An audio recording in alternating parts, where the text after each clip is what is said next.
Subhashini Mistry was born in Kolkata in the state of West Bengal, India. She is an Indian social worker. The pain of losing near and dear ones sometimes inspires humans to take initiative to change the world for better.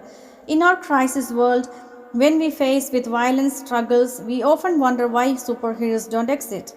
When come to know more about Padma Shri Subhashini Mistry, we can make sure that superheroes do exist. Subhashini Mistry, the exceptional mother who had created hope for the poor. Kolkata's unsung hero Subhashini Mistry, who saved every penny she earned, raised her four children all by herself after losing her husband at the age of 23, and built a hospital in Thakurpukur and a unit in Sundrabans to ensure no one is turned away without proper treatment. She is one among the 5 Bengal recipients of prestigious national award which was announced on Republic Day Eve. Subhashini was born during the Bengal starvation that drove her family to starvation and deaths around the farmland, including the loss of her own siblings. Her father, a poor farmer who bought a small piece of land in Kulva village at Kolkata. Her mother pleaded for rice from the ashrams, NGOs, government workplaces, etc. Realizing the gravity of the situation, she got married at the younger age of 12. The tragedy happened in 1971 after her spouse started screaming of stomach pains and hurried to the hospital nearby a village where her spouse died of gastrointestinal issues. Subhashini Mistry's husband, a vegetable vendor, died at a young age because he could not get medical help for a common gastroenteritis because of the ignorance of the staff at the government hospital. Even though they are meant to treat each patient equally, mostly they attend whoever pays money, and is like an unwritten rule. Even in some places, it still continues. Her husband died after 12 years of their marriage, leaving her to take care of her 4 children. Within a month of his death, his illiterate wife and 4 children were on the streets. Mistry said, "My husband didn't receive proper treatment for a simple diarrhea since we had no money.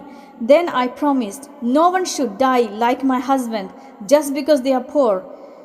Like her late husband, Subhashini too started selling vegetables to make ends meet.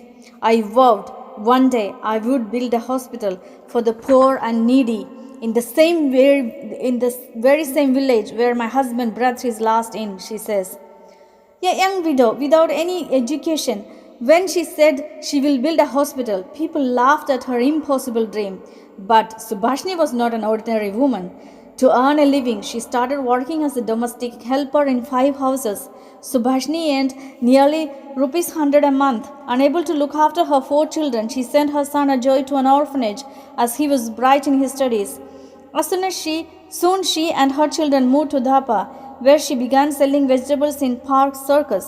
She opened a savings account and deposited in it whatever she could save every month for the next 20 years. For the next 20 years, she worked as a domestic help, manual laborer, and vegetable vendor. She saved most of her earnings for her dream hospital, while spending the rest on raising her 4 children. She spent some money on Ajoy's education. 65-year-old Subhashini used her lifelong savings to buy an acre of land in her husband's native village. In 1992, she bought a land in Hanspukur, her husband's village, for ₹10,000. She told the villagers she was going to donate the land for a hospital, for which they should also contribute. Despite extreme poverty, she refused to give up. This frail, uneducated woman with a powerful spirit was an inspiration to the villagers, who could not contribute in cash, contributed in kind, providing bamboos, palm leaves, truckloads of earth, and wooden planks. The poorest offered their labor. In 1993, their hard work and efforts resulted in a 20 feet by 20 feet temporary shed to serve as a dispensary. Now the significant question arose of doctors to be brought in. They took the initiative by moving in an auto rickshaw fitted with a loudspeaker that went around countryside over a 10 kilometers radius, pleading with doctors to offer their free service at the newly opened Hanspukur shed at least once a week for the poor and needy. Villagers went from door to door, urging residents to donate their surplus medicines. The first doctor to respond to this call was Dr. Raghupati Chatterjee. 5 others followed in rapid sessions: a general physician, pediatrician, orthopedic, ophthalmologist, and a homeopath. Thus, the hospital was named Humanity Hospital. The kind doctors offered free service ranging from 2 to 4 hours a week. On the very first day, 252 patients were treated. Humanity Hospital made a new start, never to look back from here. But the hospital needed more funds and support from the government. Ajoy knocked at the various doors of the authorities to meet the met the MLA Malini Bhattacharya. At first, the response was very cold. Their efforts were not heeded. But Ajoy didn't give up. He persistently contacted Malini Bhattacharya and made her understand the noble cause and gathered all the support from the government authorities so that the hospital could serve needy people uninterruptedly. One cannot imagine the humility of this woman. As completing what she dreamt of, she, along with her elder daughter and son, went back to do what made all this possible: her vegetable stall at bridge number 4. She was never hungry for fame and publicity.